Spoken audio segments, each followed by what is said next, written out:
Sainte Marie, Maman bon Dieu, priez pour nous, Saint Michel, tout bon ange bon Dieu, priez pour nous, Saint Jean-Baptiste et Saint Joseph.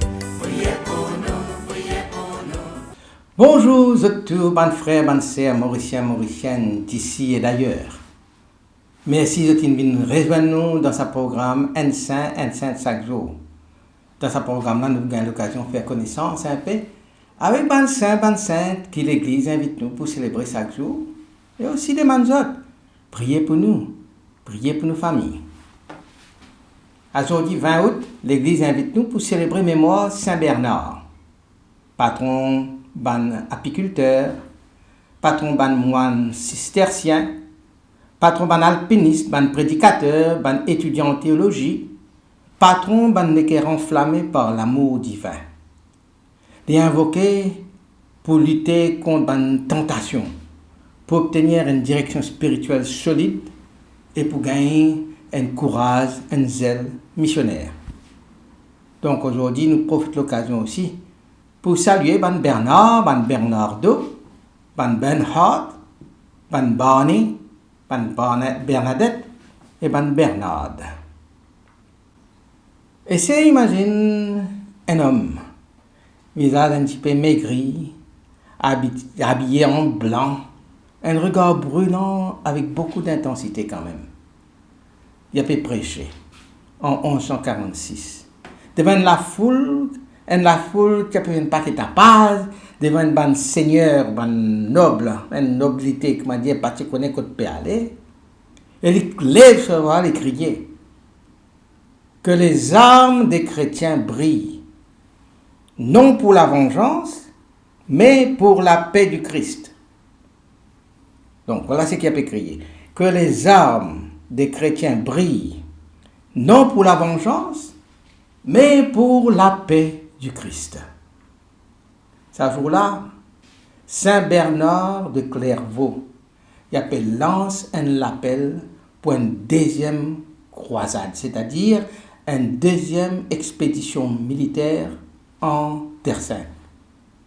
Mais ce arme pour lui, ce n'est pas l'épée, ce n'est pas une lance, c'est la parole. Et sa parole-là enflamme l'Europe tout entière. Ça m'en a fait la conscience spirituelle de la chrétienté au Moyen-Âge. Saint Bernard fut né en 1090 à Fontaine-les-Dijon, en Bourgogne, d'une famille noble.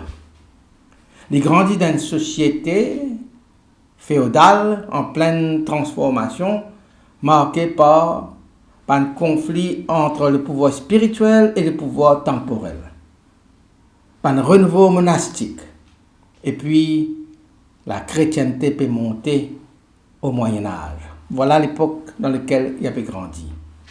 À 22 ans, il rentre à Cîteaux, un monastère qui commence un petit peu l'origine du renouveau cistercien. Puis après, il fonde l'abbaye de Clairvaux. C'est pour ça qu'il nous appelle Saint Bernard de Clairvaux. Donc, il fonde l'abbaye de Clairvaux, qui pouvait être un des plus grands centres spirituels du Moyen-Âge.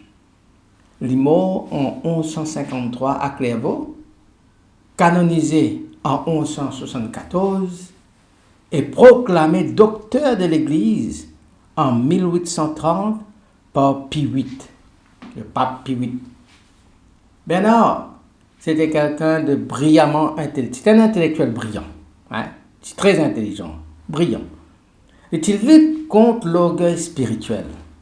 Alors, il choisit l'humilité et le monastère plutôt que la gloire du monde. Parce qu'imaginez, il est sorti d'une famille noble, mais il choisit l'humilité monastique plutôt que la gloire du monde. Il refuse un poste prestigieux, même, il était dans le sens d'une pape, il refusait. Pourtant, ce rayonnement pousse-lui pour quitter souvent le silence sur l'abbaye pour être capable de sortir. Il y a le prêcher, il y a l'arbitre d'un conflit entre l'évêque et le prince, et il y a le défendre l'église face à l'hérésie. Donc, il partit Il y a période de silence, il y a période de la tranquillité dans ce monastère, mais souvent il bien sorti pour faire cette mission-là, pour le prêcher, pour comment dire, étant un conflit en l'évêque avec le prince à l'époque là, il y a mettre l'ordre, il y a l'arbitre de ce conflit là, et puis il y a défendre l'église contre ban hérésie. Il finit convaincre plusieurs de ses frères, ses camarades, même son papa, pour suivre lui dans ce monastère à Cîteaux. Et puis, ils vivent une vie très ascétique, extrême, à tel point que sur la santé, ils commencent à avoir un problème. Ils souffrent de migraine, et ça, c'est comme dire, non, qui souffre de la migraine, demande Saint-Bernard intercède pour eux, ils souffrent de migraine, épuisement, pas de problème de l'estomac. Mais, malgré tout, jamais ils n'ont arrêté pour y aller servir l'église, servir les autres, servir les pauvres. Son carrière, c'est une carrière brillante qui dit devant lui. Parce que dans la noblesse, société noble dans laquelle il est sorti, même dans l'église. Mais il finit choisir, comment dire, pour renoncer à tout ça, de privilège là, pour lui rentrer dans la vie monastique à Cîteaux, berceau de l'ordre cistercien, comme un cistercien, fini. Et ça choix qu'il fait pour renoncer à tout ban privilège pour entrer dans le monde monastique, une vie beaucoup plus austère, c'est le cistercien à Cîteaux. C'est pas un choix qu'il fait solitaire. Il finit réussir à convaincre 30 de ses compagnons, ses camarades. Et parmi eux, ban membres de sa propre famille, comme les autres, son papa aussi, finit joindre lui, finit suivre lui dans le monastère. Et sa geste collectif là, les témoigne ce charisme spirituel exceptionnel qui est là dès le début. Son engagement, c'était un engagement total. Il n'a pas fait quelque chose à demi-portion. Il est engagé dans le silence, la pauvreté, la prière et le travail manuel. Donc ça, silence, pauvreté, prière, travail manuel, c'est ça pilier, la règle de Saint-Benoît pour un monastère. Et lui, il finit vivre ça fort avec ce bon frère cistercien.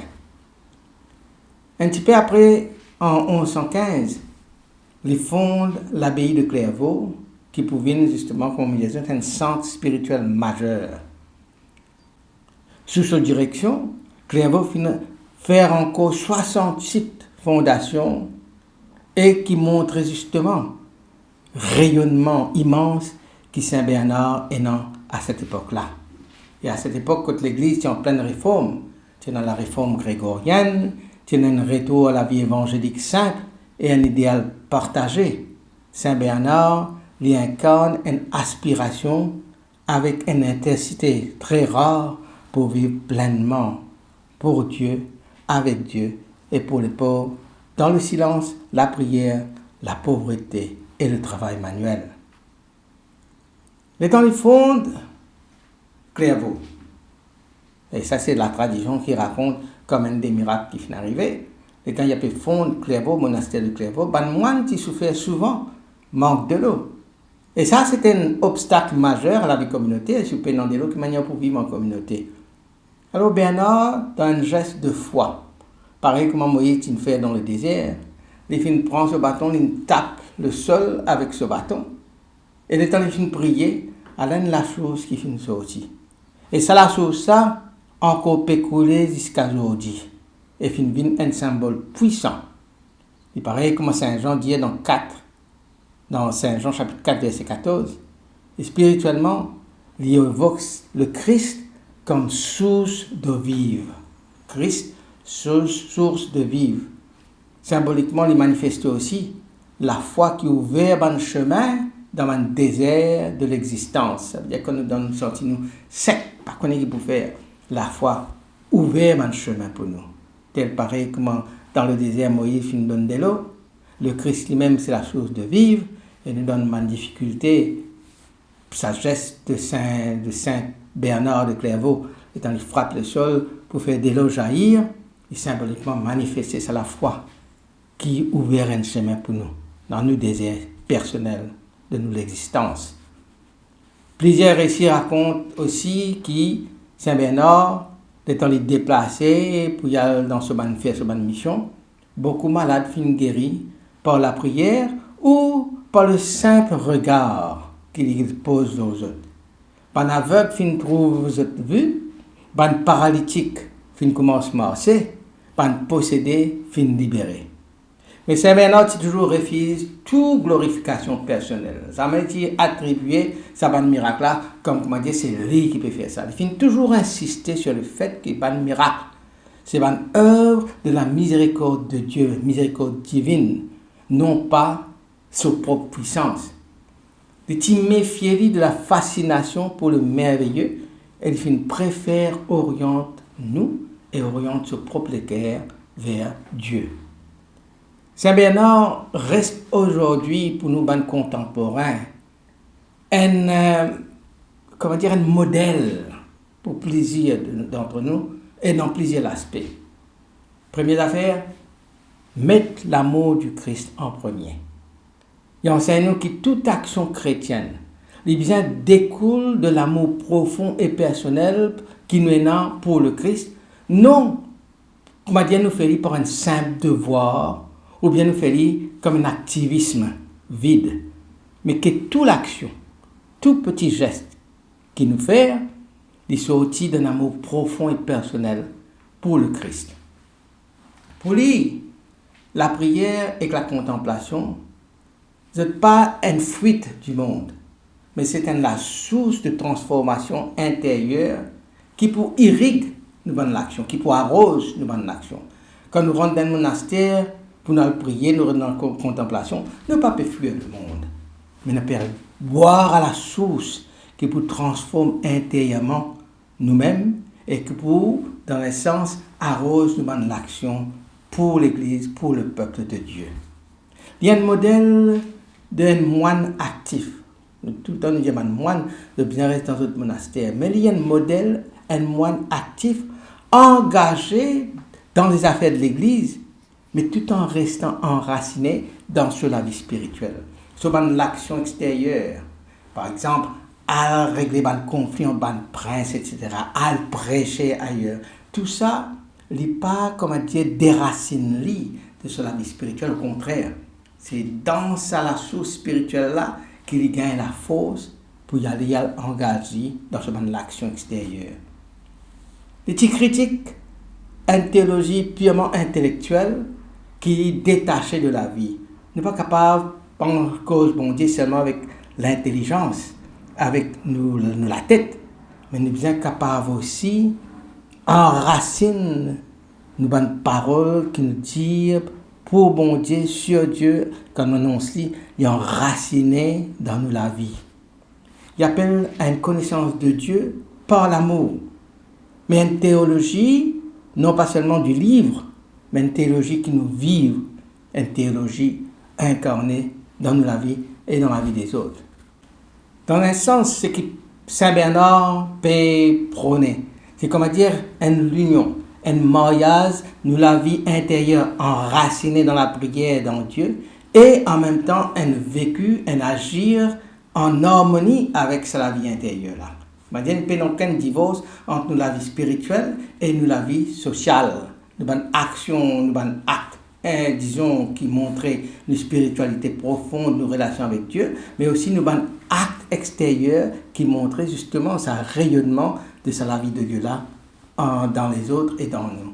C'est un réformateur qui amène une bonne réforme.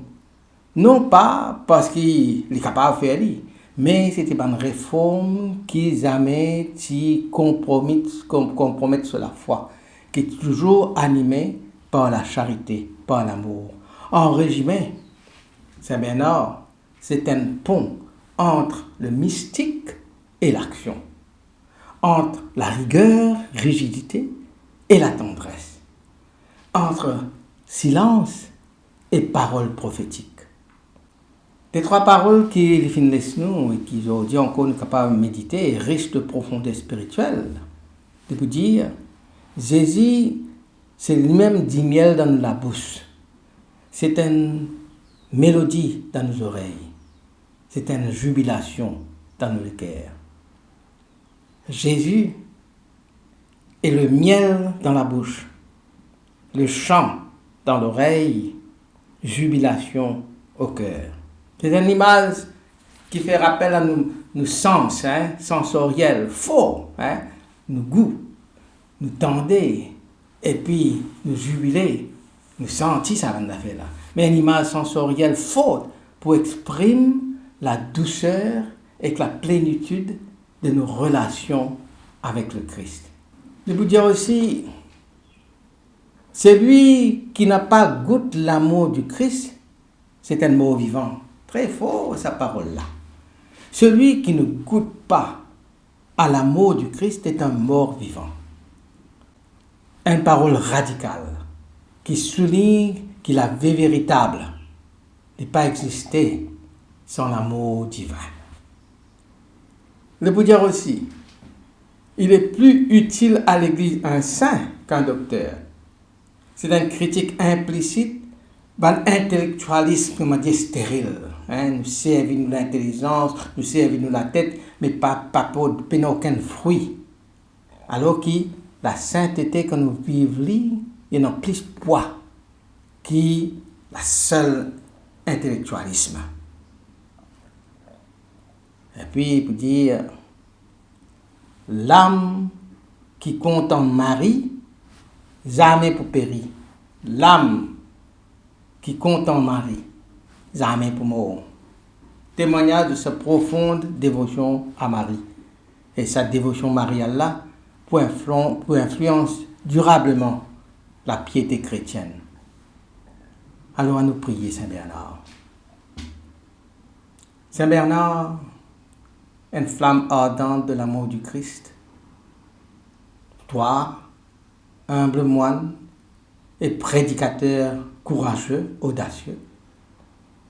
Toi qui finis faire jaillir des monastères dans la sécheresse du monde. Toi qui finis chanter les chœurs de Jésus et de Marie. Donne-nous ton zèle intérieur, ton courage. Donne-nous sa silence qui habite dans toi là. Et donne-nous de paroles qui enflamment le cœur des autres. Apprends-nous à prier avec un cœur qui est dans l'amour pour les autres sans condition. Apprends-nous pour venir ban chercheur de Dieu dans toutes les petites affaires qu'il nous fait. Saint Bernard, fais-nous une disciple vraiment, pas un vrai disciple de Dieu, du Christ, brûlant de charité, brûlant d'amour, brûlant de compassion et de miséricorde, pour ban qui bon Dieu mette nos chemins. Saint Bernard, priez pour nous. Amen. Qui bon Dieu bénisse et toujours ban proche. Qui sur l'esprit habite toujours dans eux. Qui les protège partout et toujours. Au nom du Père et du Fils et du Saint-Esprit. Amen et à demain. Saint-André et Saint-Matthieu, priez pour nous. Saint-Jean, Saint-Marc et Saint-Luc, Priez pour nous, priez pour nous, priez pour nous. Sainte-Marie-Madeleine et Saint-Étienne, Priez pour nous, Saint-Ignace et Saint-Laurent, priez pour